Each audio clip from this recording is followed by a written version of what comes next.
Hello, everyone. Welcome to another Consumer Pyramids Research Seminar.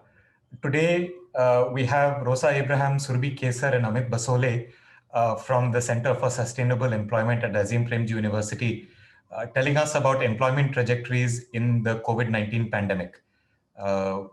We have Siddharth Sharma, who's a senior economist at the World Bank, who will be discussing their paper. Siddharth is one of the authors of a very interesting report put out by his group a few weeks ago now. It is titled The South Asia Economic Focus Fall of 2020. There is some very interesting work that they have also done in looking at employment trajectories, in particular looking at transitions between formality and informality and vice versa.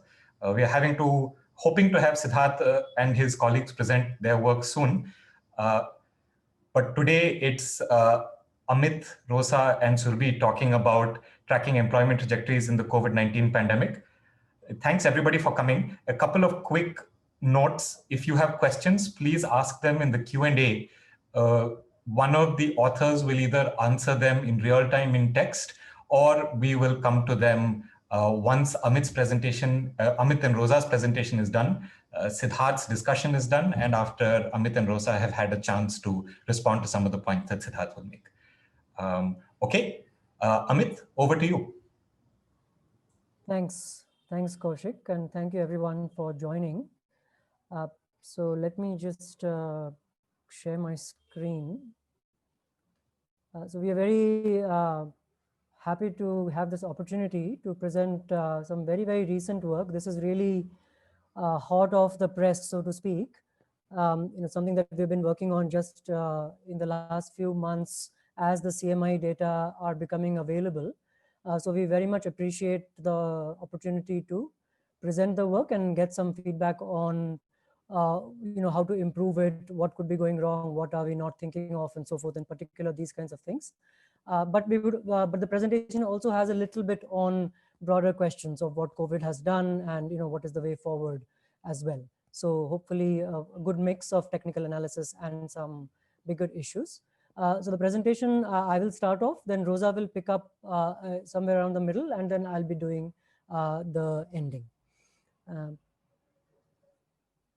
Okay, so the brief plan is just a small introduction, and then we'll get right into the substantive part of the paper itself, which, as Kaushik mentioned, is constructing trajectories of employment pre-lockdown, during lockdown, and after the lockdown, and looking at that with respect to various dimensions, such as demographic differences and employment arrangement differences and so forth. So we will come to that, and then we'll end with some policy implications.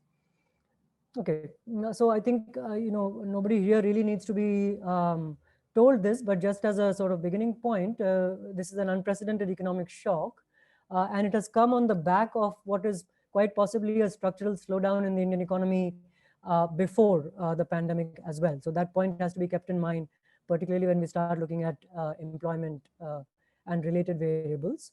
And understanding the nature and extent of employment and income effects of the pandemic are, of course, essential to any effective policy design.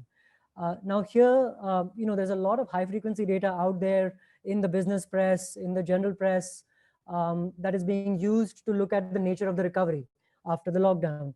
But it is worth remembering that these kinds of data, whether it's index of industrial production or vehicle sales or many other kinds of things like this, they often do not adequately capture the unorganized sector and the vulnerable sections of society. So we still need surveys for a more representative picture of recovery. Now, so far, most of the survey evidence for COVID has come from purposive surveys. These are small targeted surveys that have been done by many people, including us at APU, which try to identify the impact of the lockdown and to some extent post-lockdown recovery, what is happening with particularly informal sector workers. The only nationally representative random sample survey is the CMIE Consumer Pyramids Survey, which is being used here. So we've already seen quite a few work come out of the CPHS panel, precisely because it is one of the very few kinds of surveys that we have available to us to answer these questions. And I have to say here that This is, the first time I've written a paper that has so many citations from just the year in which the paper was written in. I think pretty much half the bibliography is 2020, which kind of tells you the kind of interest this has generated and how much work has gone on around it. The other introductory thing to say here with respect to the impact is that as might be expected, it is highly structured by the vulnerabilities that already exist. So the reason we've had very large effects, as I will show you later on, that we see in CMI data as well as in other data, is that the highly impacted sectors are also large employers. So we're talking about trade, retail, restaurants, manufacturing, construction. These are all very large employers in India, and they also happen to be high to medium risk sectors based on the ILO classification. Further, the dominant nature of employment in these sectors is precarious with little or no job security. And even further, little or no social protection is available via employers. So when you put all of these things together, what you get is a picture of widespread employment loss and immediate crisis that results from that because of a lack of a social safety net. Most of the social safety net that exists is rooted in domicile and not with work. For example, PDS and NREGA being the two big ones. So if you're not where you're supposed to be, quote unquote, for example, with the migrant crisis, or if you're not in the areas where the programs apply, for example, MG NREGA, then you don't have access to that safety net. Now, putting the data on precarious employment together with the nature of the containment measures, there have been some estimates that have been put out on what might have been the likely job losses that resulted in April. And this is one reference that I've given you here. I think other people have done similar exercises. These are, of course, projected based on pre-COVID employment conditions. But the measures that the estimates that we have from CMIE are actually not that far from this estimate here from Estupinian and Sharma. The last point here about structural vulnerabilities is that beyond employment arrangements, beyond whether you are a casual worker or self-employed worker or regular wage worker and so forth, or which industry you work in, your identity is very likely to matter, gender, caste, religion in particular. And the question is, of course, could it matter beyond the fact of occupational and industrial segregation? So in other words, are identity effects largely explained by differences in the kinds of work that men versus women might do, or lower caste individuals versus upper caste individuals might do, or are there effects even controlling for those kinds of employment arrangements that exist? And that's a question that is worth probing. Ashwini Deshpande has done some work on this, and we also have that as part of our study today. What we know from purposive surveys, I'm giving you 3 here. There are many more. We have a website that we are maintaining out of CSE, which collects about 30 or 35 of these surveys, which are so large and small, mostly targeted. And I'm showing you 3 here in terms of what they find as the headline employment loss number. What percentage of people who had work prior to the lockdown lost work during April and May. And as you can see, the numbers are fairly large, particularly in the urban areas, reaching up to 80%. Right? And these are all non-generalizable surveys. So what we need to do is put them together and sort of see to what extent can they agree. Do they agree? Are they, to what extent are they comparable? This work is, it's a bit tricky to do this, but still worth doing because other than CMIE, really, there's no, information that we have on these kinds of effects. So I just wanted to show you this as a kind of general sense of what do we know from elsewhere before getting into the today's thing. Now, as far as the CMIE-CPHS is concerned, as I said, there are several studies that have come out recently. One is Siddharth, who is here today as a discussant. The World Bank study is by him and his colleagues, which has shown, again, significant employment loss. 43% of those employed in December had lost employment in April. The significance of these months, why December and so forth, will become clear shortly when we go into the methods of how the panel is constructed in CMIE. Here I'm just focusing on the broad takeaway points. So we know that there were large employment losses even in nationally representative data. Of course, these employment losses are going to be less than the numbers I showed you on the previous slide because those surveys are more targeted towards people who are likely to lose work. in other words, informal workers. CMIE-CPHS is not targeted in that way. Right? So that's one reason for the difference. Nevertheless, we do know that informal workers, of course, are more vulnerable than formal workers, and that happens even while controlling for industry and occupation. As far as the recovery is concerned, the headline unemployment rate in the CPHS is back to pre-lockdown levels. Many people would have seen this reported in many places. Kaushik here has been doing some work on that. That is the Bertrand et al. Reference over here. But the workforce participation rate, which is really what we should look at rather than the unemployment rate, because a large part of the workforce might have withdrawn, gone out of the labor force rather than reporting themselves as unemployed in these conditions. So the WPR is a better indicator of labor market health at this point. It's still below pre-lockdown levels, although of course improving. Now there are large gender differences here, which we can get into later. But broadly speaking, the unemployment rate is down to pre-COVID level, pre-lockdown levels. The WPR is not quite there yet. Okay? And then the last point here is something again that we will hear more of from our study, which is that the recovery is accompanied by transitions into self-employment. Okay, so recovery is not just a matter of did you have work, did you lose work, did you get back work, but also what kind of work is it that you got back. A word on women particularly. Ashwini has a series of papers. This is one of the latest ones, which reports that absolute employment losses are larger for men, right? But women have a lesser likelihood of being employed in August as compared to the baseline period. So in other words, the recovery is more tepid for women. Right? And we also in our own study, I'm not showing you the data here, but I have the graphs if somebody's interested later, we find that the absolute loss of employment is much higher for men, 100 million compared to 19 million in the lockdown period. But the proportionate loss is much higher for women. Okay, so women are falling from a lower base, but the proportionate loss is higher. Now, one concern here is that the female LFPR in the CPHS is much lower compared to the NSS-PLFS. NSS-PLFS rates are about 20% of working age women in the labor force. In CPHS, that number is about 10. So we are talking about a fairly large difference here. And some of these differences in absolute losses and women forming smaller part of the story are quite likely due to this difference.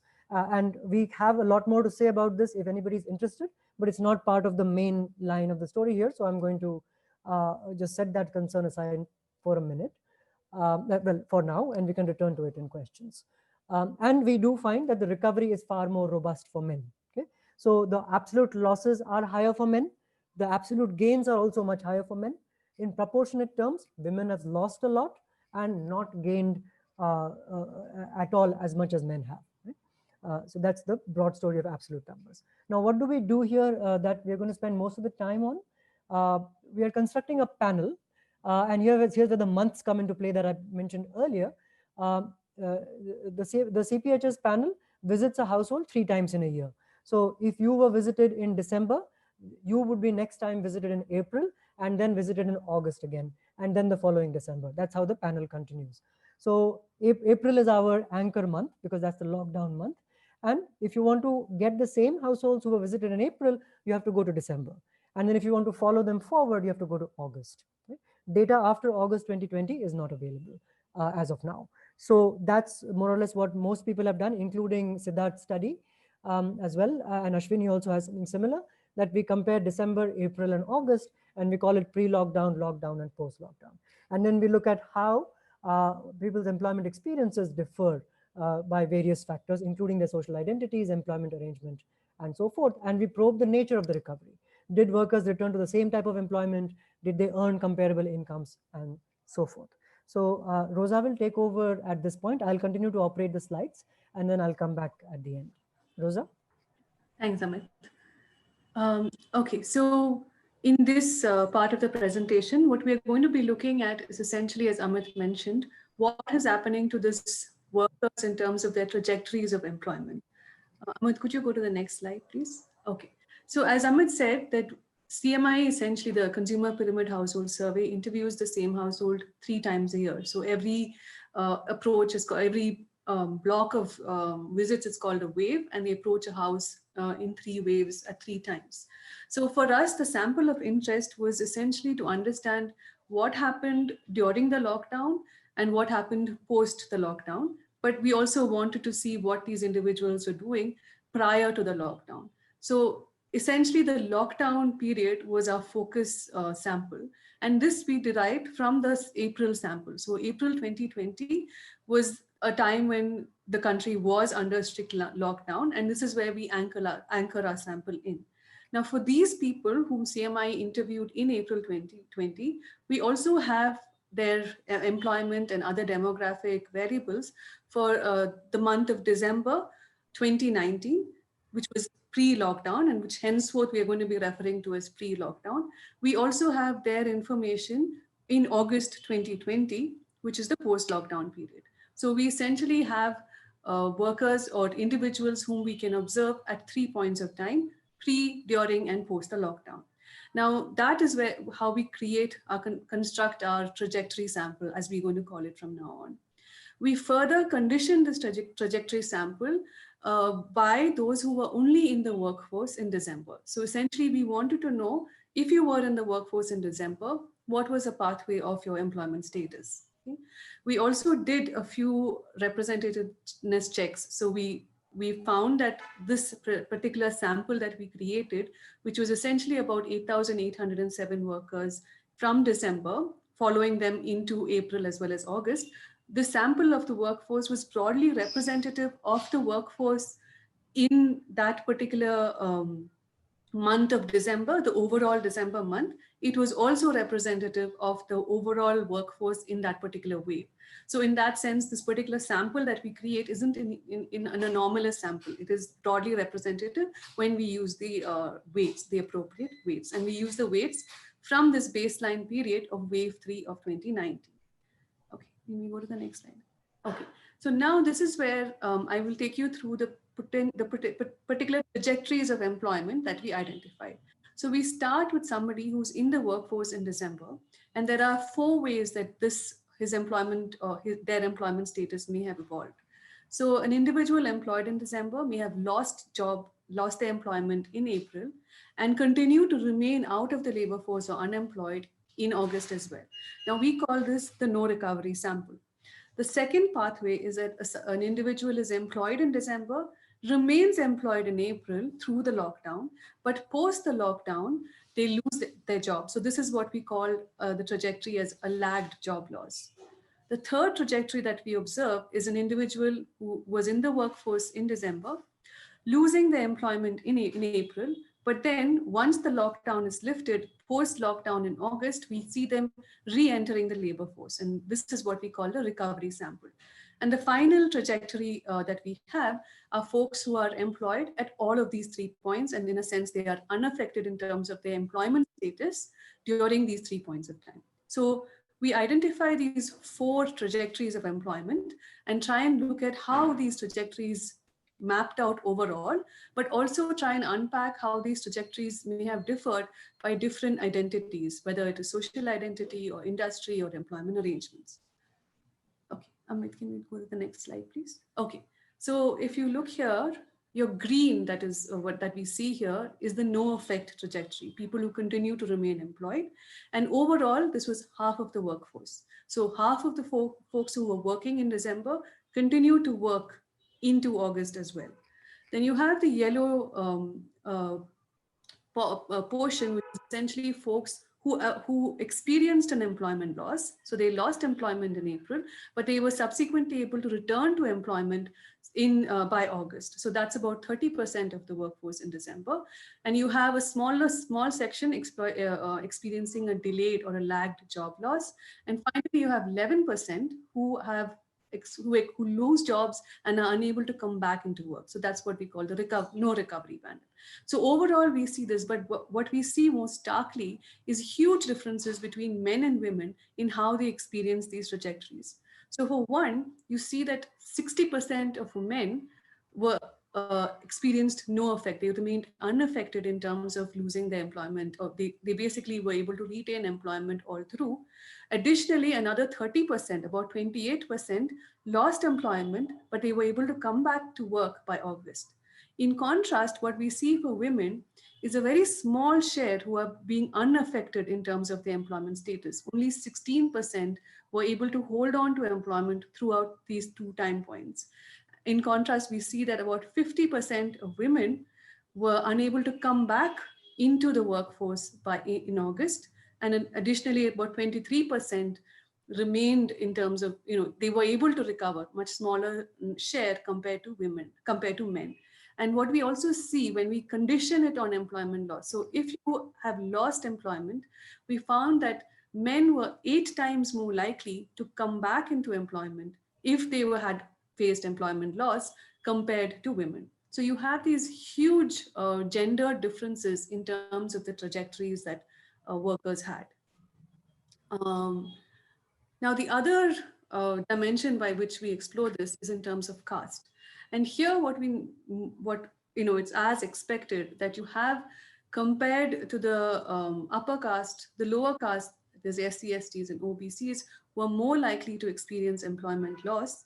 But what we also saw was that conditional on employment loss, we found that SC, STs or the lower castes were more likely to come back into work compared to the upper castes. And now this is something that we'll come back to later, because the question that will naturally emerge now, is it that folks are coming back, these caste groups are able to come back into work because of the kinds of work arrangement that they are employed in? And to what extent is the extent of loss that these particular caste groups experience a result of the kind of employment arrangements or the kind of industries that they are employed in, which is something that we'll come back to later on.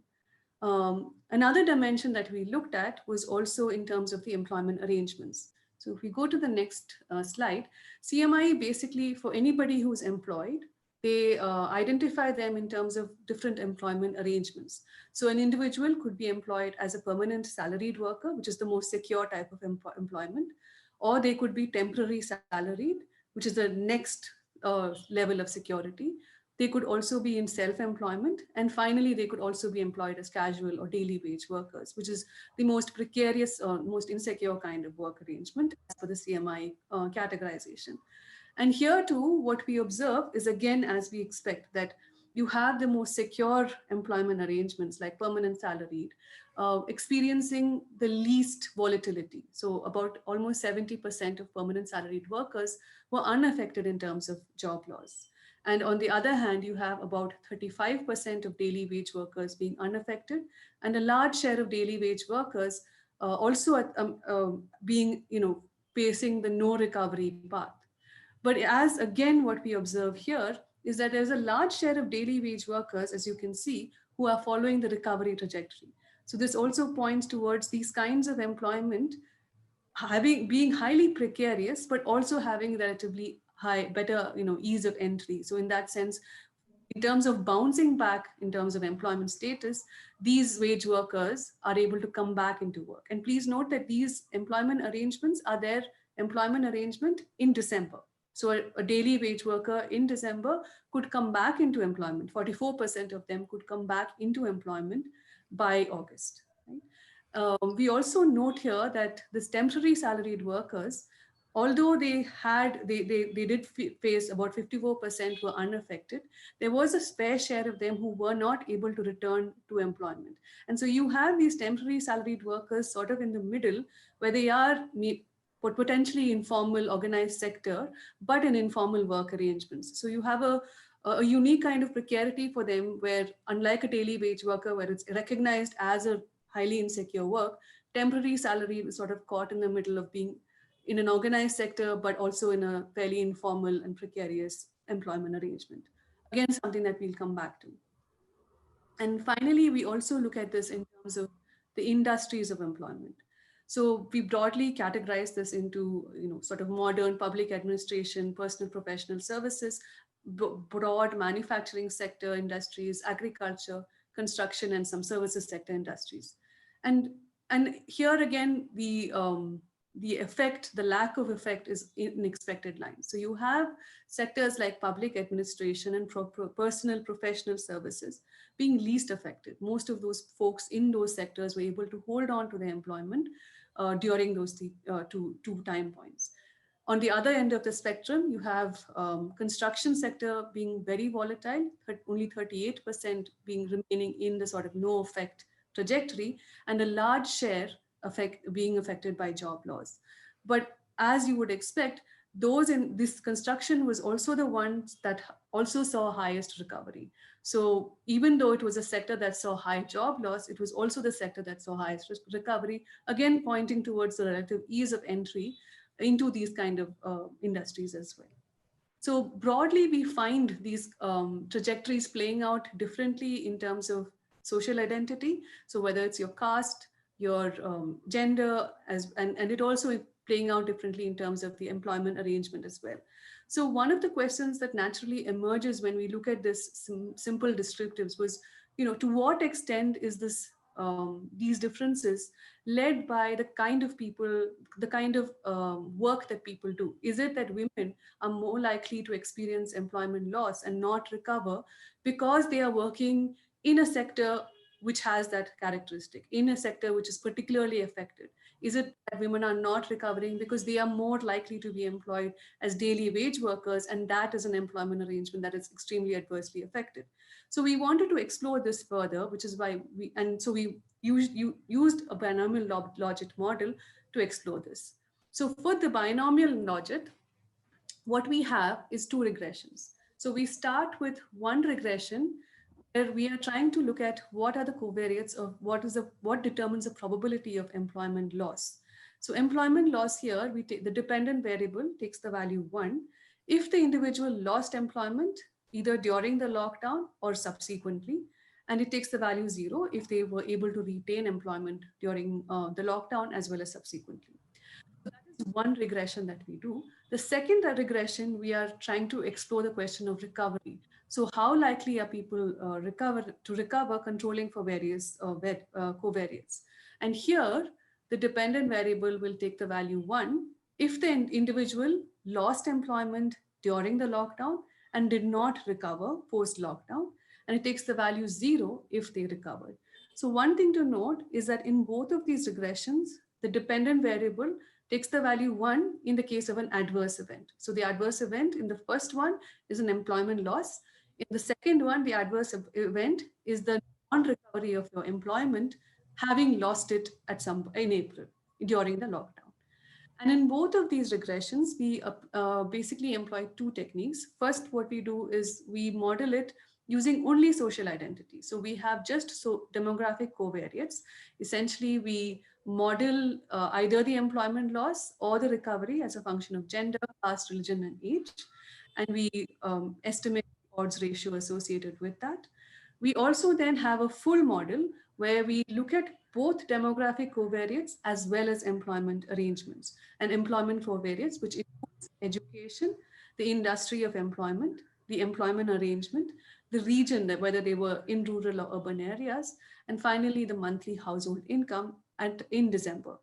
So what we are trying to do with these two kinds of models is essentially to see from the first demographic covariates only model, we are able to some extent understand how social identity determines or varies, how the probability of loss or recovery varies with social identity.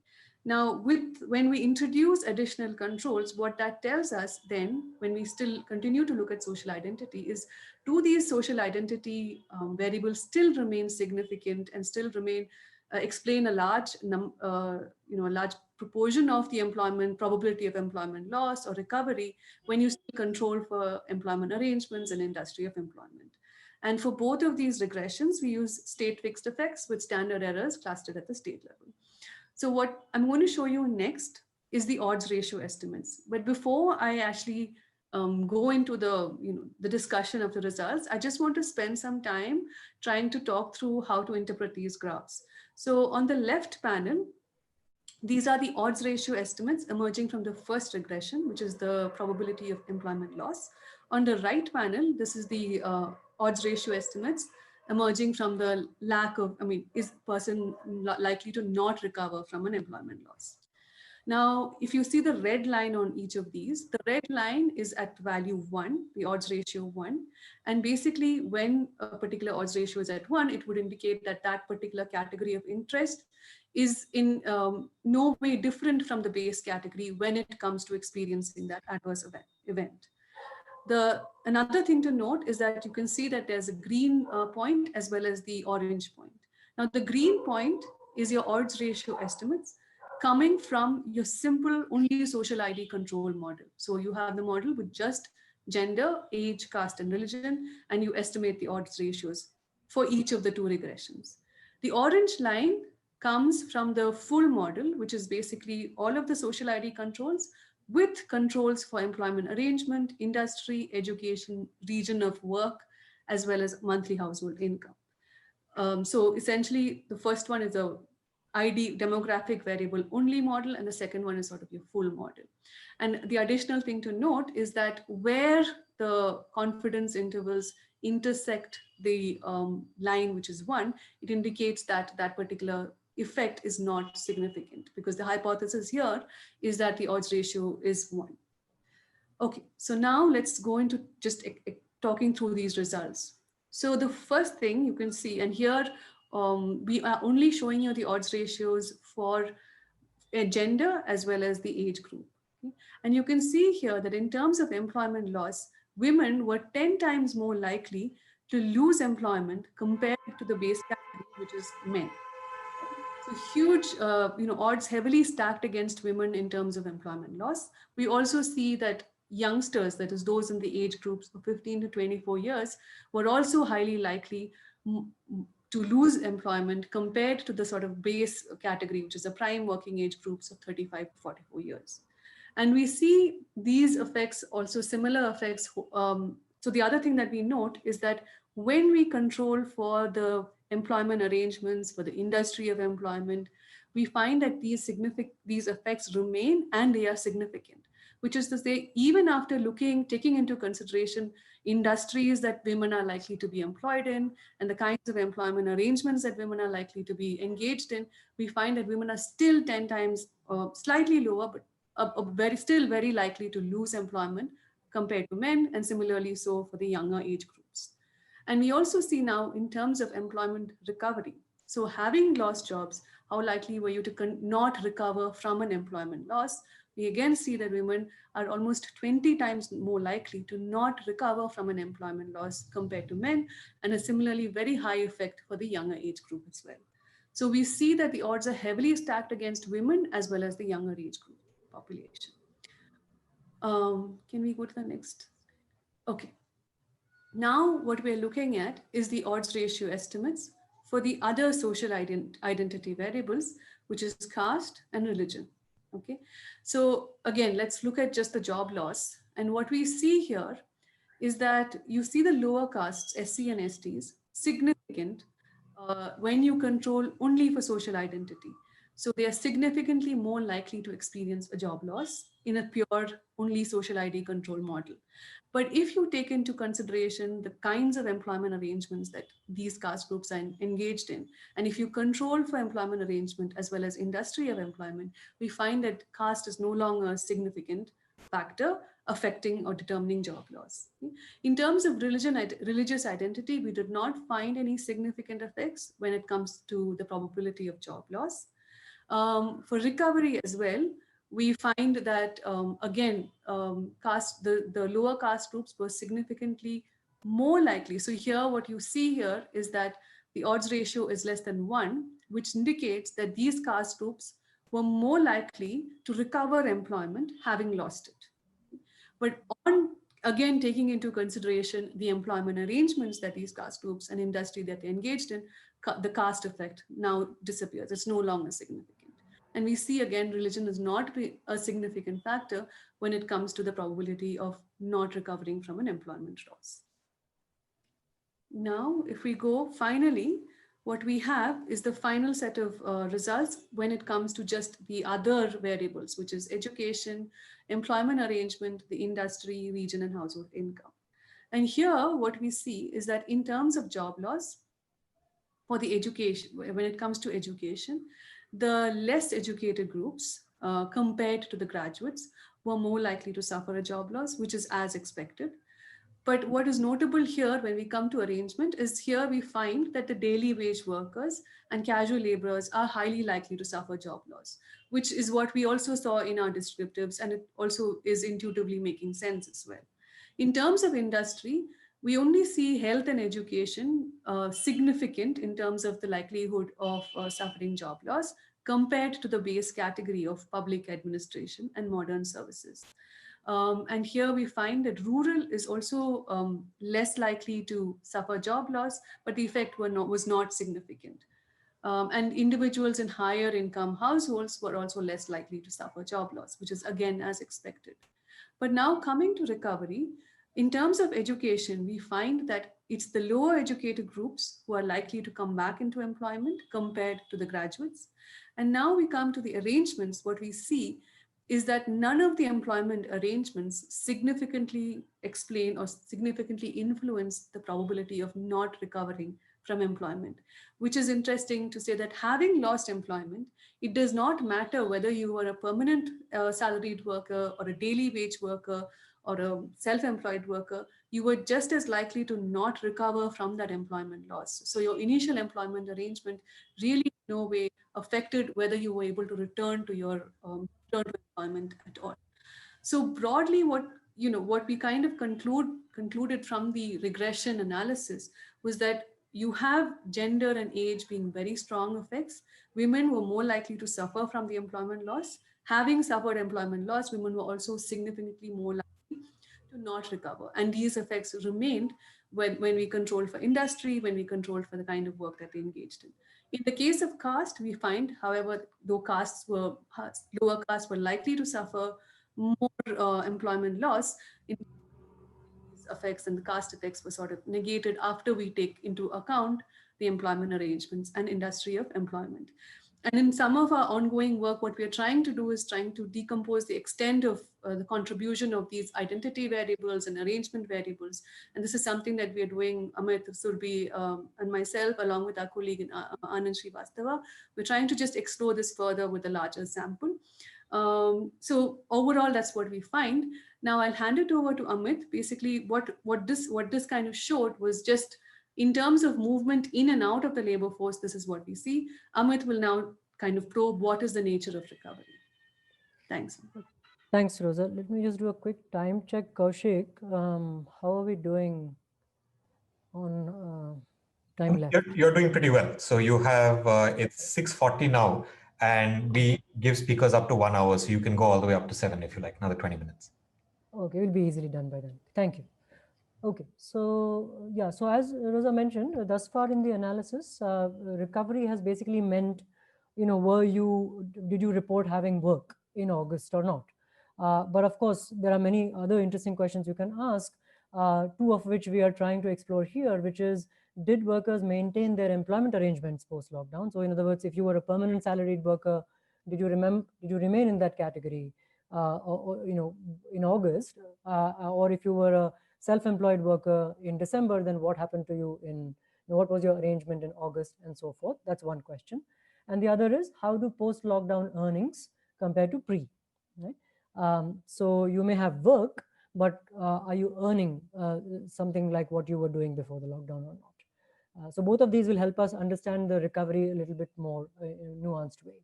And the way we are doing this is we have a transition matrix of possibilities of these arrangement transition possibilities between December 2019 and August 2020.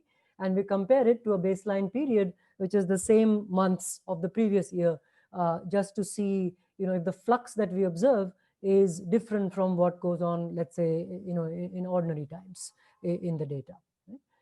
So what I'm showing you here is that transition matrix. So what I have as rows are the arrangement that existed as of December, and as the columns August. Okay. So each cell corresponds to a particular kind of transition, and the diagonal is no transition. You retain your status. The top table is the baseline, which is December 18 to August 19.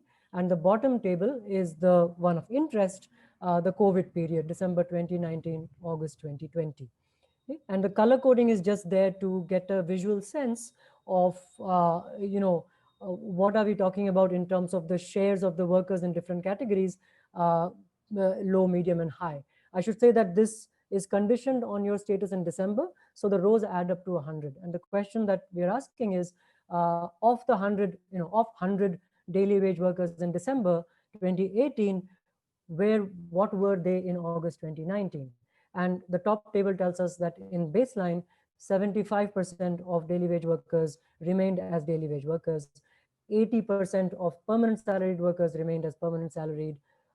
In contrast, only 56 of salaried temporary were salaried temporary in August. So we can see that even in baseline, there is some flux happening.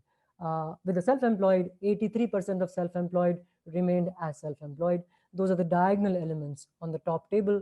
The off-diagonal elements tell us about the transitions. Right? If you become something else, what share of daily wage workers were self-employed, let's say, during August? Right? That's the answer addressed by the off-diagonal elements.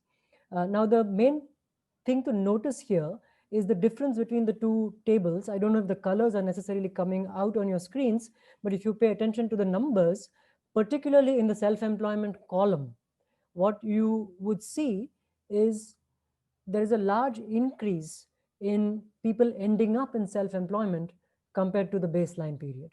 Right? So in baseline, as we saw, about 20% of daily wage workers, who were daily wage workers in December were self-employed in August. In the COVID period, that's 42. So only 50% remained as daily wage workers. By the time August came, 42% had switched over to self-employment. Even more strikingly, for the permanent salaried workers, if you look at the baseline diagonal number, it's 80%. So in the baseline period, 80% permanent salaried workers continued to be permanent salaried. In the COVID period, it's only 37.5. Right? And nearly 40% of them ended up again in the self-employment category. So across the board, for daily wage workers, salaried permanent workers, and salaried temporary workers, we find an increase in the share of workers going into self-employment in August 2020. Okay? And the baseline comparison suggests to us that what we are seeing is some kind of an effect of people coming back to work as lockdown restrictions ease and so on, but not being able to find work possibly in what they were doing earlier, particularly when it comes to something like permanent salaried work. The movement from permanent salary to self-employed is clearly going to be accompanied by negative income effects, as I will shortly show you on the next slide. Some of the transitions may be ambiguous. We don't know exactly whether they are welfare improving or not, but some are clearly welfare improving, some are clearly welfare reducing. Any transition into salaried permanent work is likely to be welfare improving, right? And any transition out of that is probably going to be welfare reducing. We can say that much. And what we see here is there are indeed several such big transitions occurring, which are potentially going to be accompanied by some sort of an income shock. And that's what I'm going to go into next. So what do we know about income shocks? Before I get into what we see in CMIE, I would just like to take a step back and again remind people that we do have a lot of other information from different surveys on what has happened to incomes in the lockdown and post. So in the APU survey, for example, we found that earnings had fallen by about 40 to 50% during the lockdown. And the Dalberg survey, which also I quoted earlier for employment, similarly, we saw a large decrease in monthly income. Now, of course, as I mentioned, the APU survey, the Dalberg survey, the ActionAid survey, these are all targeted surveys of vulnerable groups. So you are going to see large effects. If you look at a random survey like the LSE CEP Center for Economic Performance survey, there the mean earnings loss is still 48%. Right? So even in a randomized sample, you see a fairly large loss in earnings compared to baseline, accompanied interestingly by an increasing income inequality, which I won't go into now. Similarly, the paper that Kaushik is a co-author on, Bertrand et al., also finds that the total income per capita in June, they had looked at June as compared to the previous June, had fallen by nearly 25%. Right? driven predominantly by falling labor income. So we know that there have been large income effects. Now, what can we do in this data? So what we do here is we have individual member income data, what is called member income data in the CPHS panel for July, for the households interviewed in August. Okay, so it's the same data that we've been using, but our employment status was as of August. The income numbers are as of July for the same households because they are asked about income in the previous month. Okay, so there's a caveat here that we are not comparing exactly the same period that we were comparing in the employment data. Nevertheless, the availability of July income numbers, which is the latest income data available to us, does allow us to ask what is the change in earnings from the baseline December 2019 to July 2020, from pre-COVID to pre-lockdown to post-lockdown. And what we're going to show you here is the median of the growth rate. Okay, so we have calculated the growth rate in income for all the individuals in the panel, and we're showing you the median of that. But we've also done the other way around, which is to calculate the median earnings pre and post, and then look at that change, which would be a weighted way of doing the same thing. And we can get into what would be the differences there if people are interested. Finally, we've also done a check with and without farmers, because we think that farm income can be lumpy, and so you might observe zero values, for example, in July, but you don't know if that is because of no work or just that the income tends to come at different months, right? And you're not observing it here. So I'm reporting the results that we have calculated without farmers. Okay, and we condition it on a positive income reported in December. So if you did earn an income in December 2019, what was your income in July 2020? How did the two compare? Okay, and again, we have the same transitions as I showed for employment, but here now the numbers are not shares of workers, they're actually the median change in income, the growth rate. Okay, it's not really growth because most of the time there's been a decline, but anyway, it's the rate of growth as we calculated, the median of the growth rate for different transitions. So we ask essentially, if you made a transition from, let's say, salaried permanent worker to self-employed, what was the accompanying income change that happened for you? Okay. And again, we are comparing it to a baseline period of 2018, 2019, just because there might be some things going on in the data. For various reasons, we might observe fluctuations that we would want to discount when we look at the COVID period data. But broadly, again, what I want you to get a visual sense of first is that you do see quite a bit of movement in the lower table compared to the upper. The white is close to no change, so zeros, mostly no change in income. Red is an income loss, and green is an income gain. Okay? Not surprisingly, transitions into permanent salaried work, right, which is the column. The column, remember, is about the destination. The row is the source. So whenever your destination is permanent salaried work, it's accompanied by an income gain, as you might intuitively expect. Right? But the important striking result for us is, if you remember, I showed you that the self-employment column in the employment transition matrix was quite high, right? A lot of people ended up in self-employment, whether they started off as casual workers or salaried workers. What we see now here in the rightmost column of the lower table is that you get large negative income effects. Okay? Minus 13%, minus 46%, minus 14%, minus 16% loss of income between December, so pre-lockdown and post-lockdown. Okay? And you see a lot of these losses in all kinds of transitions going on. Even when there are no transitions, you might still see losses. So for example, even if you remain in self-employment, there is a negative income shock that is being experienced. And compared to baseline, it's very clear what is happening. Now, you might want to ask additionally, what is the proportion of workers who experience a particular kind of shock, right? So we want to put two things together, the size of the shock and how many people are experiencing that shock, to kind of get an aggregate picture of it. So that's what we've tried to show here in this weighted bar graph. Here, the x-axis is that growth rate, percentage growth rate that I was talking about in the previous slide. Each bar corresponds to a transition. It might be a little difficult to read, but the transitions are not that important right now. I'm not particularly going to refer to each particular transition. What I want you to get a sense of is the number of transitions that are negative, that are associated with an income drop, and the thickness of the bar, right, which accounts for the share of the workers who are in a particular bin. Okay? Of course, the fattest bins are where people don't move. Self-employment, self-employment, for example, or daily wage work, daily wage work. But then there are other fat bars. For example, the movement from daily wage work to self-employment is also associated with a decline in income.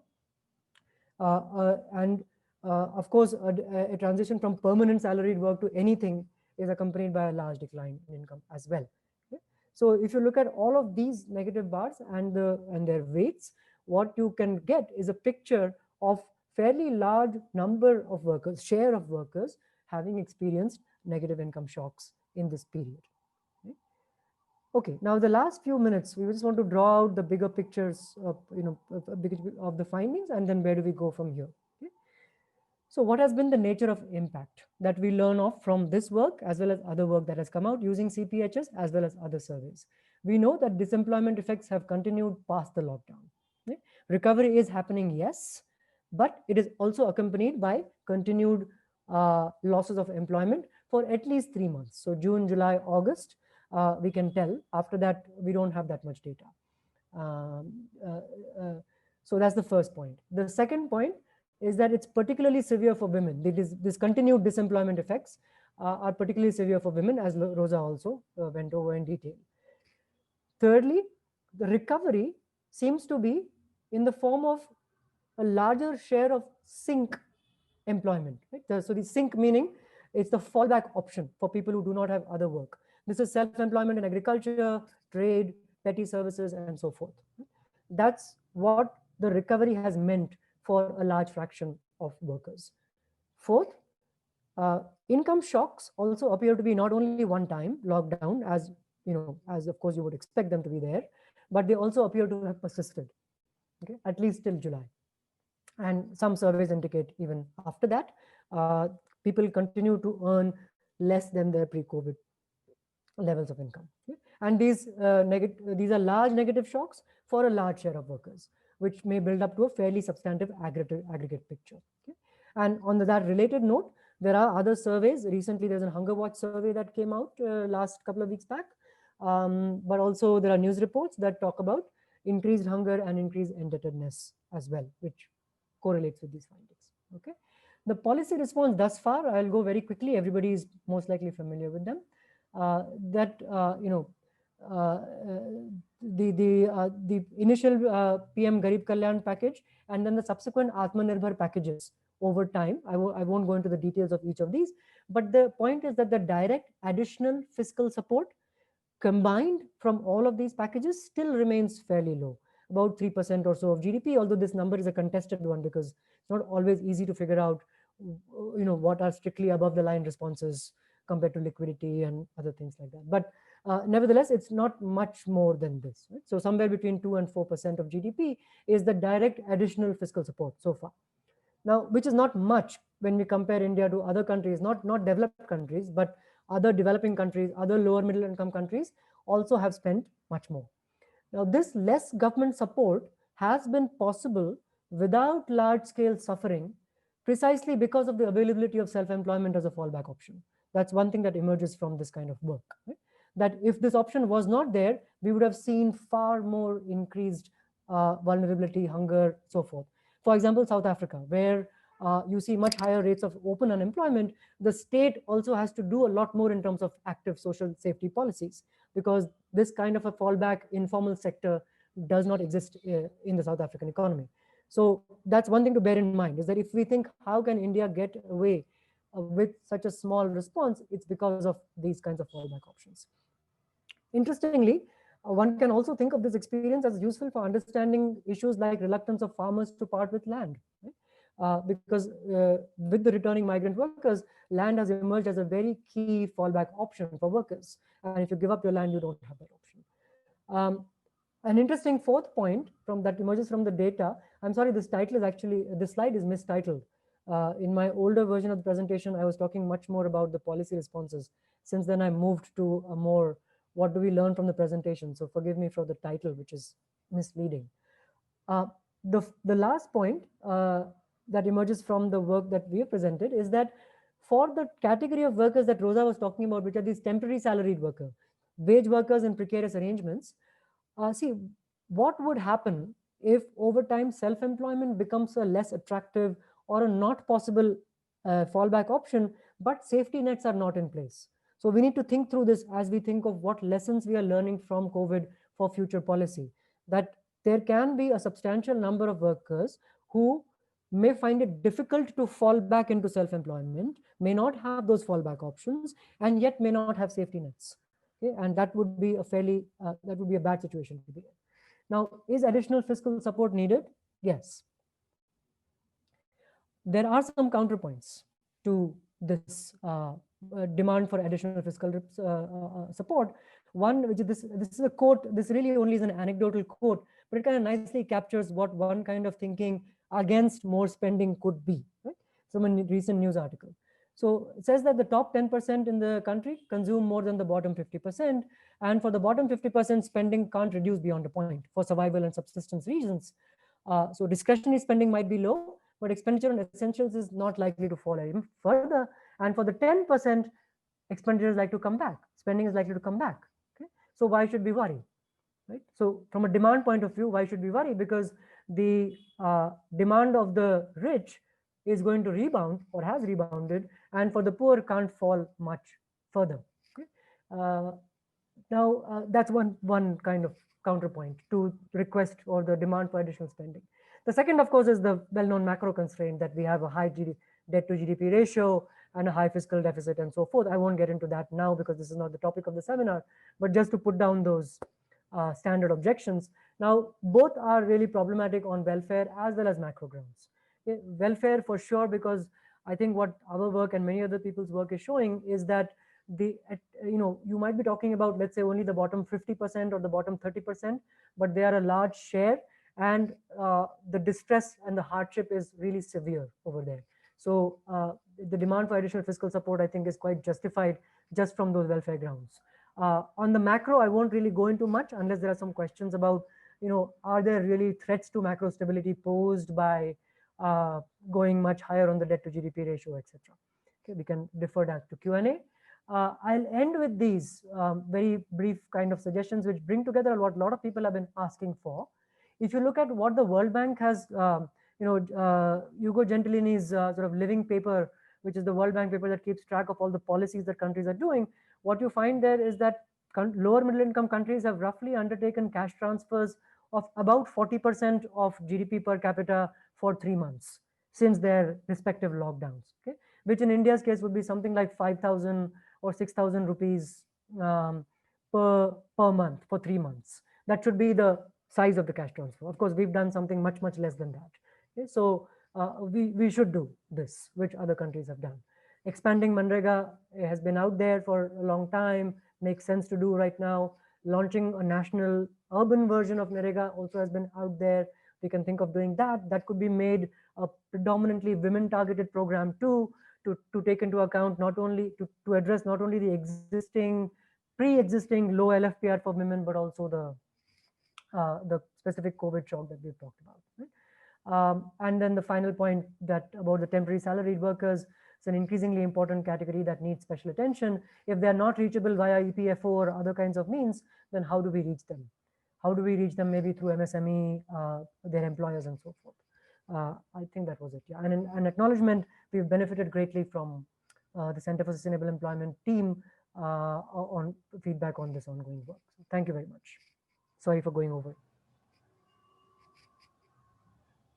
Thanks, Amit. This is an absolutely amazing amount of work that you and the team have put together. Siddharth, I'll hand it over to you to give some quick comments. Thank you, Kaushik. So I'm going to share my screen because I have a few slides. Okay.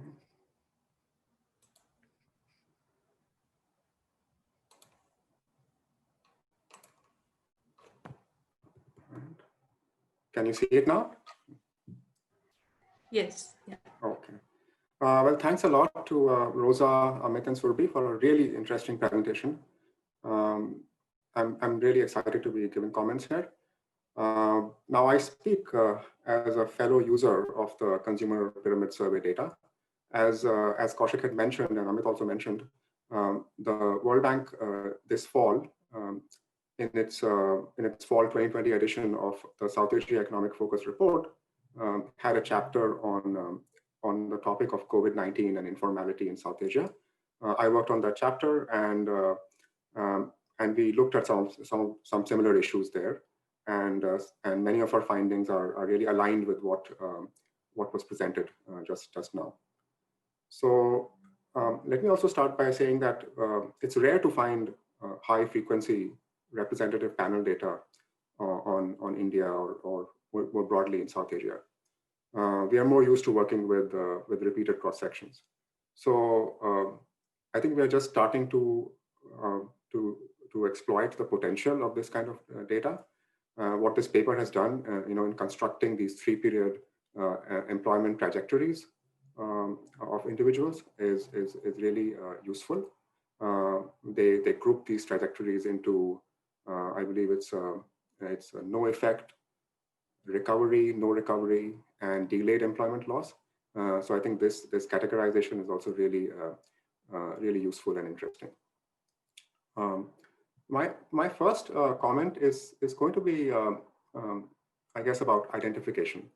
And let me say that in our chapter, we grappled with similar issues. So we don't necessarily have a better answer. And so this is more for discussion. The COVID shock is a very complex shock. There is an external side to it with a change in export demand, change in the supply chain.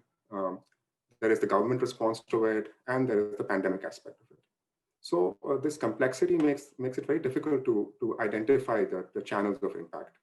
Now, in April 2020 and around that period, the national lockdown was, which was unprecedented in its scale and scope, was really the predominant channel of impact. It can be argued. So, but it was nationwide. So essentially, what we have is really just the possibility of doing a before, after, or an event study type of analysis. We don't really have a control group because the shock affected the entire country at the same time, the lockdown. So now what we can do is to show that the transitions and the flux that we see in that period is really unusual compared to pre-COVID periods. And this the authors have done, and they show us that in a baseline or in a pre-COVID period, the labor market transitions between different employment states actually looked quite different in most aspects. And in fact, the transitions in between December 2019 and April 2020 were really different, unprecedented. Right? So this really bolsters the case that we're identifying the COVID-19 shock. I was just wondering if now this kind of baseline comparison is done only for the transitions between employment states. But there is another part of the analysis in this paper which looks at the differential transitions, the differentials by gender and by social identity. So I was wondering if that part of the analysis can also be done for a baseline period. So this would amount to essentially running the regressions on a baseline period, and to show that even in a pre-COVID period, these differential changes in employment are not really don't really occur to this extent as they did in the December to April period. My second comment is somewhat related. So it's about interpreting the trajectories that we observed. So we observe heterogeneous trajectories by gender and by social identity and by employment arrangement. This could be because of a heterogeneous transmission of a common shock. So just for example, consider the case of men and women. It could be that men and women got the same labor demand shock, but women were affected differently because they are in more insecure employment arrangements for some reason. Or it could be that this heterogeneity is actually a heterogeneity in the shock itself. So by this I mean, for example, that it could be that women work in different sectors, and these sectors are more vulnerable to the COVID-19 shock. So I think distinguishing between these two is useful even for policy purposes. Now, in the paper, I think controlling for the broad industry group, for rural urban location, for states, I think partially addresses the latter case. So to the extent that differences between men and women, for example, are because of differences in their broad industry groups, we've controlled for that. And so now we're looking within industry. I would suggest that the author should consider adding more disaggregated industry and occupation controls, because it could be that even within these broad groups, there are differences in where women and men work. Similarly, there could even be differences in the types of firms where men and women work. I'm taking the case of gender, but the same could hold for social identity too. So in the case of firms, there is growing evidence that the crisis has affected smaller firms more. And it could be that women or disadvantaged social groups work in smaller firms. So now this may not be visible in the CMIE data set, but perhaps we can look at other data sets and see if there are differences by gender and social identity in the firm type. I have a similar comment about the interpretation of the recovery. So we are calling what happens by August 2020 a kind of recovery. And it makes sense in a way because aggregate numbers are back, right? But we've also seen that income didn't really recover, right? So is it the case that this is really a recovery or just an evolution of the shock? So by August 2020, the national lockdown was no longer there, but there were more COVID cases. So perhaps there were more voluntary mobility restrictions and perhaps a bigger health impact, right? Transmitting to the economy, right? There were more local variations in the lockdown and COVID cases. Perhaps the transmission of the shock spread out to other industries or from smaller firms to bigger firms. So this may be important to consider when interpreting the heterogeneity in the recovery. So maybe it is not people, it is not just differences in how people are able to regain jobs, but that combined with some other additional shock to labor demand. Now, it's notable in the paper that gender turns out to be more salient than caste or religion. By this, I mean that caste and religion-based differences in the trajectory are sensitive to controlling for factors like employment arrangement and industry. So I think there is a really important question here, which is mentioned in the paper, which is maybe the heterogeneous impacts by gender are due to the labor demand side effects, but they could also be due to a supply side effect. So differences in the labor supply behavior by gender. So I was wondering if it's possible to tease out at least the latter by using household level data. In particular, the story is that perhaps women's labor supply has been affected differentially because children are at home now. They're no longer going to school physically, and perhaps there is a gender division of labor in the household that causes them to essentially stop looking for jobs or change their labor supply. So I wonder if you can look in the data to see if something like this is happening. It could also be that gender norms or differences in social networks by gender constrain women for searching for new jobs or from moving into self-employment, and that's why this recovery is constrained. So perhaps there is more insight to be gained here by doing more analysis of heterogeneity in the shock and in the recovery within the set of women, right? So this would mean, I guess, like interacting gender with age and other factors in the regressions. It's also striking that young workers seem quite vulnerable. This is something the paper doesn't really focus on, but it does show up very clearly. In fact, workers of 15 to 24 years ages were more vulnerable to job loss and also had a weaker recovery than those who were aged 35 to 44 years. And in fact, the magnitude of this heterogeneity is almost comparable to that between women and men. So this is significant because there is some literature which says that entering the labor market during a recession has a lifetime scarring effect. So I think that for policy purposes, again, this is another aspect that emerges in this paper that should be perhaps emphasized a bit more. I'll end with this comment about the recovery being partial in the sense that people are back at work, but a lot of it is self-employment, and the incomes are lower, right? So the paper establishes that quite well. in terms of the overall transitions back to work and the overall income changes. But there's another part of the analysis which shows that there is heterogeneity in the employment recovery by gender and social identity. It would be nice to see if the same heterogeneity also holds when you look at income. So is it also the case that recovery in terms of income is lower among women and among disadvantaged social groups? So I think that there is one data challenge here, which is that we are perhaps not observing self-employment income very well at the individual level. As I understand, this income data is reported more at the household level, and that makes it difficult to compare income trajectories for individuals. So if men and women are in the same household, how do you really distinguish between their individual self-employment incomes? So this is a tough but an important issue here. So, well, I think that's it for me. Once again, thank you for a chance to give comments, and I look forward to the discussion. Thank you, Siddharth. Excellent point. Thanks, Siddharth. Yeah. Amit, Rosa, and Surbhi, would you like to respond?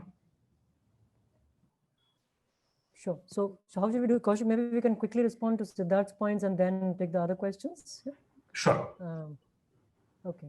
So actually, I'll leave most of it to Rosa and Surbhi if they want to go. Just wanted to maybe say one thing. Actually, the last thing that you said, Siddharth, the income data. So there is member income, what is called member income data, which is basically, my understanding it is individual income, but of course, maybe interviewed, maybe a head of household or somebody who's interviewed. So you're not actually directly speaking to those people, but we do have data which is pegged to an individual. So to that extent, the identification of income at the individual level is not there. Of course, there's the usual problem of how good income data is when it comes to self-employment anyway, which is separate. So that was my understanding. And Kaushik, of course, is the world expert here, and so is Mahesh, so they can correct me. But that is our understanding. And then on the first point that you raised, which is an excellent point, which is on the baseline, what's going on in terms of the employment trajectories, not the transitions and so forth. So we'll definitely do the more detailed analysis, but I think Rosa may have some initial, after you raised the point, and thank you for sending those sites early, gave us a chance to actually look at some numbers and come back to you on that. So maybe we can start with that, Rosa, and then if anything else you want to add. Yeah. Thanks, Siddharth. It was really useful comments and kept us on our toes right till the end. But so on the question of, is this flux sort of unusual and the kind of movements in terms of trajectories? So we went back and looked at the baseline, as you had suggested, to look at what these trajectories were playing out in a normal, non-COVID situation. And what we find is, so the baseline then would be December 2018, April 2019, and August 2019. So these are normal months, so to speak. So we looked at that, and what we find is that 95% of individuals follow a no effect trajectory. So they are unaffected in terms of job loss. And you have about 3% who are experiencing a delayed job loss, which could be various reasons. But of course, I mean, the question remains, are these identity variables playing out hugely in determining these trajectories? While our trajectory sample itself is very small, we can kind of disaggregate to see whether, even here, is there a gender or any other social identity effect? But largely what we see is that most individuals are unaffected in terms of flux and employment status. So that's just to respond to that, and thank you for pointing us to that. Your other comments, so I'm just going to go back to so on the other comments on sort of, the heterogeneity of recovery, and what we're observing is really an evolution of the shock, and evolution of recovery, and how do we kind of control for this? I think, so, and this also about controlling for these firm level effects. One thing that we do need to explore is looking at other data sets, other external data that can potentially inform some of these and act as some additional controls in what we're doing. The other thing that we do intend to do is that I think by next month, by January, we will have the next wave data as well, we would be able to then have a slightly larger recovery sample. So we would have, say, the August and September sample, and a larger panel, so to speak. So as we stand right now, and this is also in response to some of your comments on the gender effect, we are constrained in doing the interactions in gender and trying to find whether these interactions play out because of the sample size. So we have a panel of 8,800 workers, of which about 800 are women, because women's labor force participation is just about 10%. So when we interact it further, we really get very thin samples. And we wanted to avoid that, which is why we stayed away from interacting those. But when we get the next wave data, we're really excited to explore this further, as well as chart out the extended trajectories as well. So that's something that we will look at. And again, when we get the next data, this is in addressing your comment on looking at how different gender norms and access to different kinds of social networks may also be potentially affecting women's access.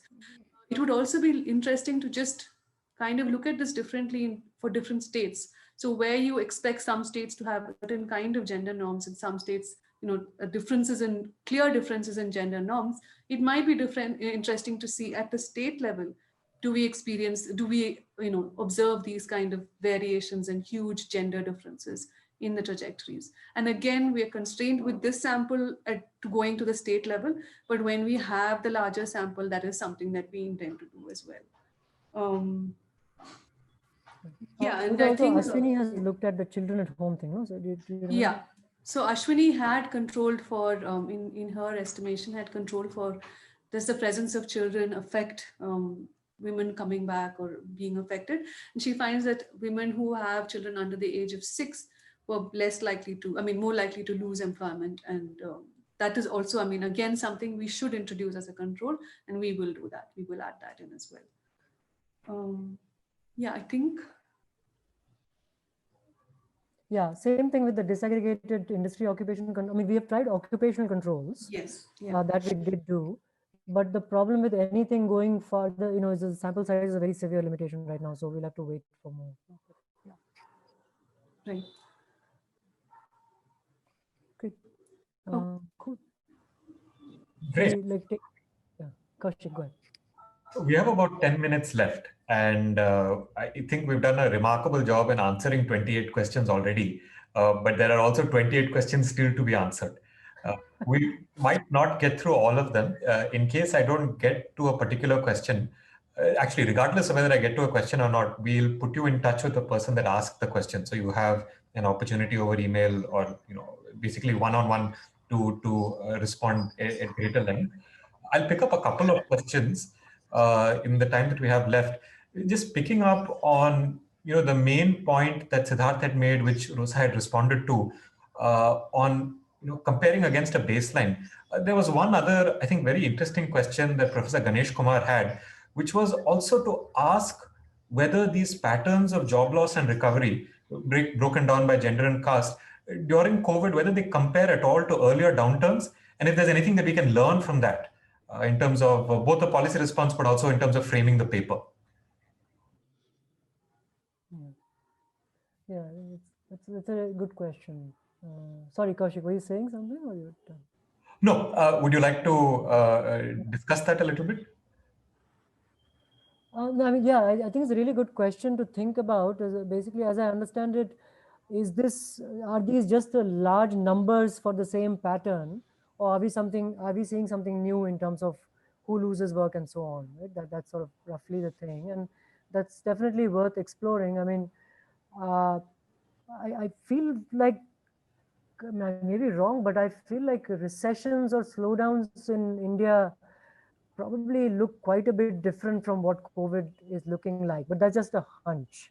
I really don't have anything to go by it. I don't know if Siddharth has anything to add on that, or also be Rosa, please. But I'd be surprised if it was just a matter of numbers, like being high. Just to kind of make one small point, I guess COVID also has this particular specificity where you have a health impact as well as an employment effect.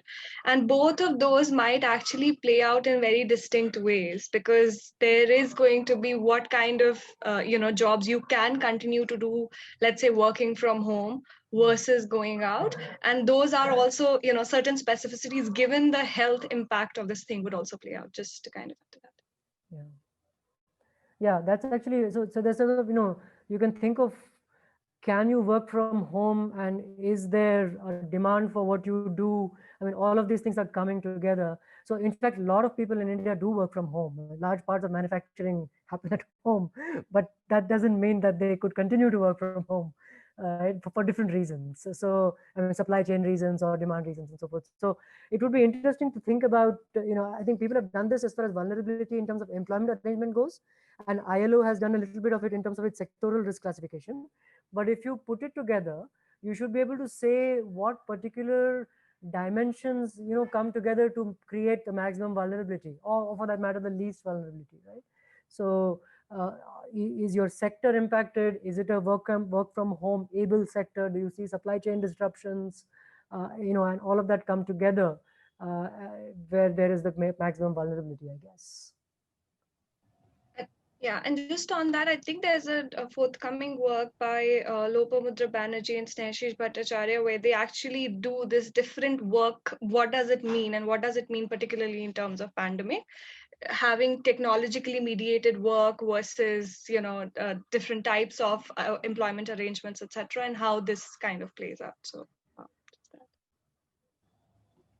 that's a great point, Surbhi, and in fact it's a good lead into I would say, the next set of questions. Many people have asked questions along a similar line, which is, your findings around self-employment are very interesting, and I think a lot of people are interested in how much more you can tell them in terms of the kind of work these people do. One dimension of it, as Surbhi said, might be, for example, whether these are technology-enabled jobs or not, etc. So are you planning to do more work in trying to unpack the nature of the job that they actually have when they call themselves self-employed? Yeah, we've started on that little bit, but again, the sample was not quite in our favor. As more data becomes available, I think, Rosa, Yeah. So one thing, I mean, so this was also something that we observed, that you have a lot of movement into self-employment, especially, so what we kind of saw, the kind of self-employment occupations that was predominant in these movements was essentially in trade, basically small scale shops, small vendors, petty shopkeepers. These were the kind of occupations that were coming up. Again, we couldn't do further slices because of the sample size. So it would be interesting to see whether these, the sync self-employment manifests differently for men and women. Is that men have a different kind of occupation when it comes to self-employment compared to women, which is something that we are planning to do when we have a larger sample. Okay, thanks. Yeah, when the January data comes out, or rather the September to December data comes out in January, I think everyone will be excited to see how this analysis gets updated. One quick question on methodology, and this has also come up a couple of times. People have asked what is the reason for your not including people who are not employed but willing to work as a part of the people that you're studying when you construct the panel around the workers in December? Yeah, I mean, I think, can you take that? Yeah.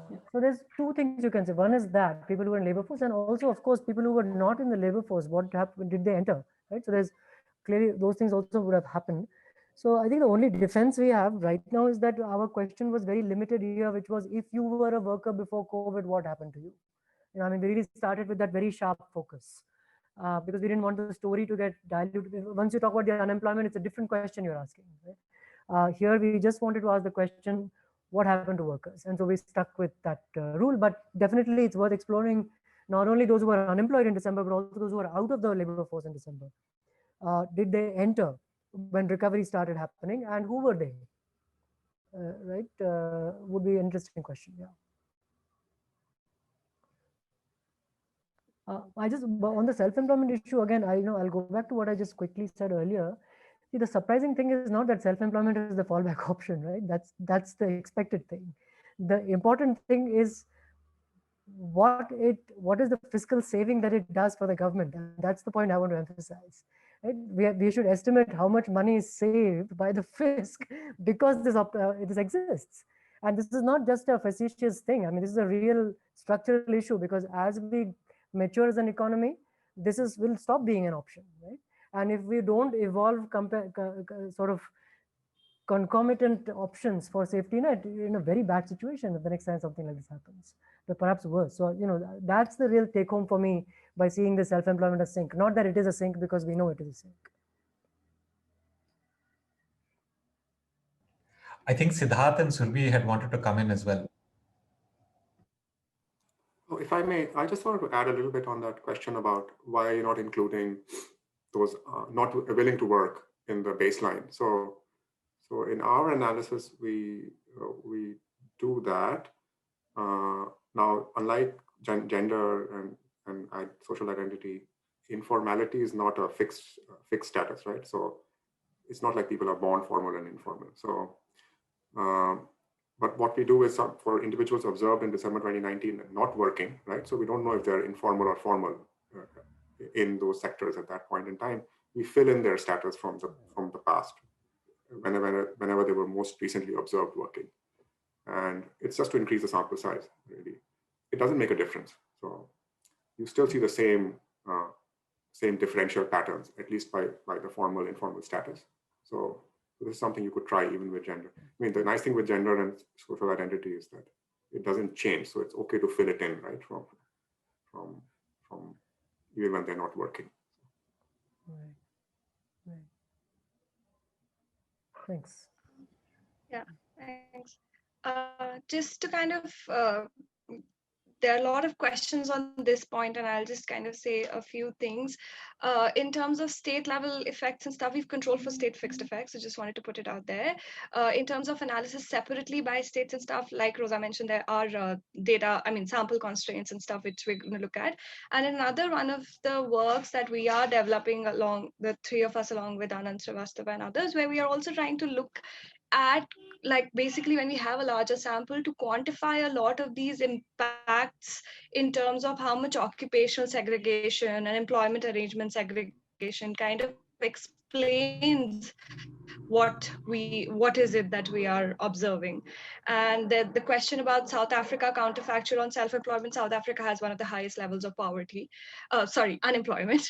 South Africa has one of the highest level of unemployment, and that's also because there is a lot of one of the reasons, apart from many other reasons, is because there's a lot of state support that exists in terms of cash transfers, etc. There's a recent work by Ronak Jain, Ihsan Basir, Joshua Butlander, and a few other co-authors that people could check out on that. So, yeah, thanks. Surbhi, I think that's a great summary. Actually, sorry, Amit, go ahead. No, so Kaushik, if time permitting, there's also a bunch of questions on work status and women that if you give permission, we can just quickly address, because a lot of people do have that. Please. So so some people have asked, what does the survey capture in terms of self-employment, home-based work? Others have asked, why is the female LFPR so low compared to PLFS, which I mentioned earlier?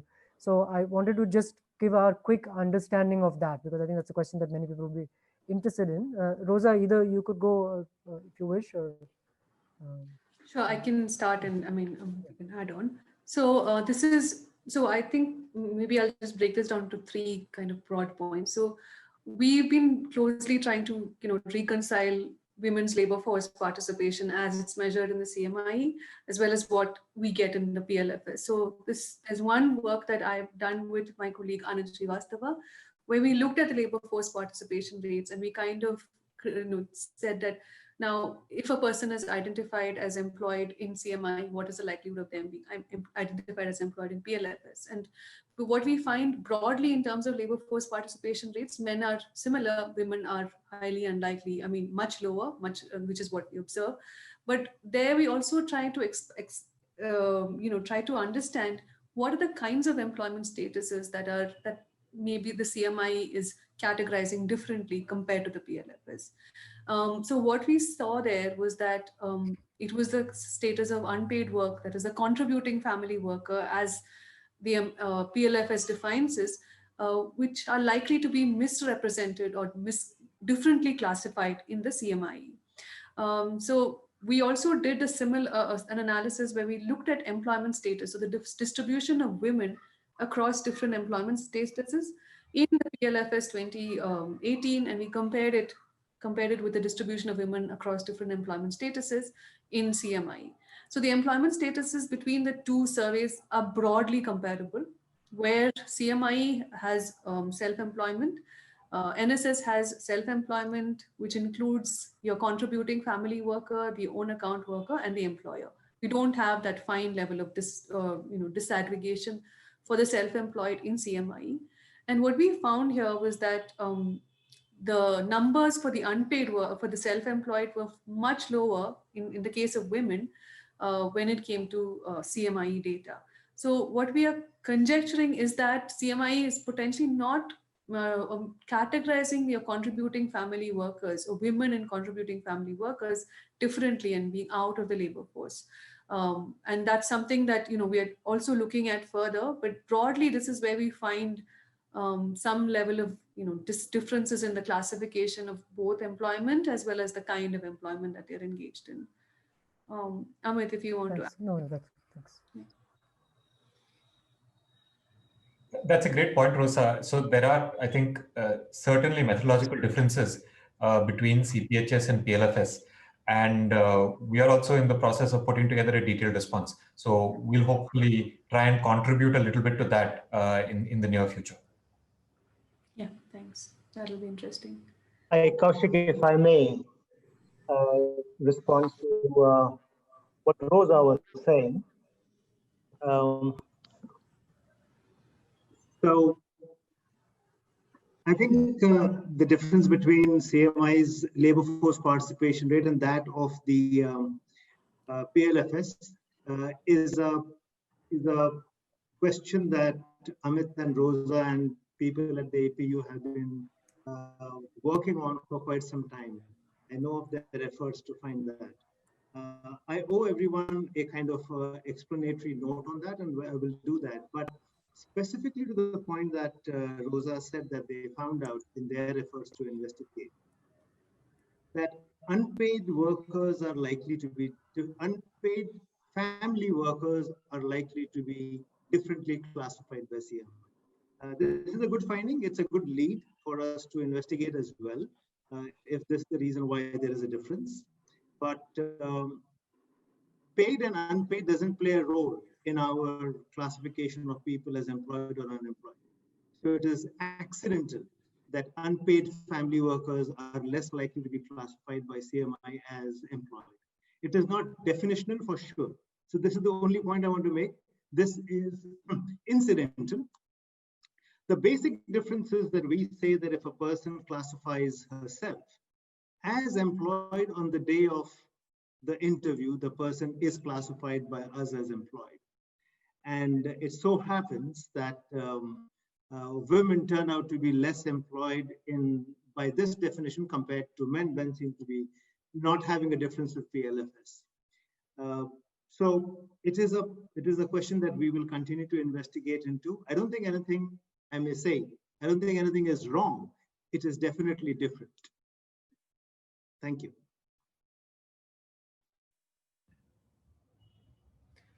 Mahesh, thanks. Amit, you want to come in?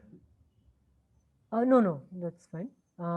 So Kaushik, I had a question. There's so many good questions. Is it possible to get these questions or something? Because I'm only registering them as a blur, actually. Yes, of course. So I will send you all of the questions, including the name of the person that asked it and their email address. And we'll also put you in touch with them so that then you can respond. There are a bunch of questions, I think, broadly under the heading of additional exploration that you can do. And so, we're almost now 10 minutes over time. If you don't mind, I'll do this with the authors over email afterwards and give you a chance to respond to each of them broadly, so that people who are still with us past 7:30 feel comfort that your questions will get answered. There are questions around breaking up your findings by sector and gender together to see if there are some patterns there. Looking particularly at the slow or non-recovery of women to understand how much of that is because people are exiting the labor force entirely. Questions about entrance into the labor force as well. Surbhi had already answered quickly on both urban-rural splits as well as the state-wise splits. I think urban-rural people are, particularly interested in trying to understand whether the urban recovery is any faster. Given the panels, the sample size limitations, maybe some work on urban-rural can be done, even if the state-level work can't be done until we get some more data in. There are also some interesting questions around the protective effect of education. You're finding that people with higher levels of education are less willing to re-enter the labor force. This actually broadly fits with some other evidence from other countries, but I think certainly worth investigating and also worth responding to others. If you'd like to respond to any of them now, Amit, quickly, please feel free to take as much time as you like. Just rest assured that you will get a list of all of the questions. So you'll also get a chance to respond later. Yeah, thanks. That'd be great. I don't have anything specific in mind. If Rosa, Surbhi, if you've noticed anything that you really want to talk about, please feel free. Just on the urban-rural, we have tried to sort of disaggregate this by rural-urban because the sample does allow that, and we don't see any significant differences, and which is interesting because it kind of is not what we see in other studies. But yeah, I think the rest we would rather take some time to respond to it. The question that I really want to answer, Kaushik, is what can you do in an urban version of NREGA, which unfortunately is a separate talk. So I will not go into that, but the answer is a lot. And I can send that person some material. Please do. Next week, by the way, there's a talk on the effect of the rural NREGA in terms of stabilizing incomes. So that's by Kanika Mahajan, Farzana Afridi, yes. Nikita Sangwan. Those of you that are interested, you should certainly come next week. Amit, the reason I didn't bring that question up is you said you want to steer a little away from the policy questions, but we'll put you in touch with Aniruddha so that you can definitely have a long conversation with him on what an urban NREGA might look like. No, I was just kidding. And I gave you a nice chance to plug your next seminar. So yeah, perfect. It worked out like a dream. Thank you, Rosa, Surbhi, and Amit, and thanks, Siddharth, as well. This is a really lively, really interesting discussion. I'm very eager to see, I mean, of course, the current version of the paper as well as the future version, once there's more data available.